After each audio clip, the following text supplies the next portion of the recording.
బుక్సా చిత్తు కాగితాలా అనుకుంటున్నారు కదా. చూసిన వెంటనే ఇవి మా మోనగాడి బుక్స్. చూడండి ఎంత మంచిగా ఉంచుకుందో. అసలు ఈ బుక్స్ చూసిన వెంటనే నాకైతే మస్తు కోపం వచ్చింది. నేను 2-3 డేస్కి ఒకసారి బ్యాగ్ అంతా దులిపి నీట్గా సర్దుతూ ఉంటాను. కానీ మొన్న వరుసగా హాలిడేస్ వచ్చినాయి కదా, పట్టించుకోలేదు. ఇవాళ బ్యాగ్ నానబెట్టి రేపు ఉతుకుదామనేసి బుక్స్ మొత్తం బయటికి తీసేసరికి అబ్బో అసలు ఎంత ఘోరంగా ఉన్నాయంటే, ఆ బుక్స్ చూసిన వెంటనే ఫుల్ బీపీ వచ్చింది.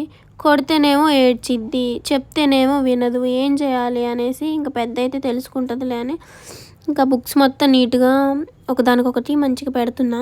బ్యాగ్ అయితే తీసాను కదా ఉతుకుదామనేసి, వేరే కవర్లో అయితే పెట్టాను. సో బ్యాగ్ కూడా నల్లగా మాపేసుకుంది. నేను వాళ్ళకి సంబంధించినవి షూ టై వారానికి ఒకసారి ఖచ్చితంగా ఉతుకుతా. టై బెల్ట్ అయితే 2 రోజులకు ఒకసారి ఉతుకుతా. ఇలా చేసినా కూడా రోజు మాపుకొని. సో ఏం చేద్దాం, ఇంకా మీరైతే ఛానల్ని సబ్స్క్రైబ్ చేసుకొని వీడియోకి అయితే లైక్ చేయండి. మీ పిల్లలు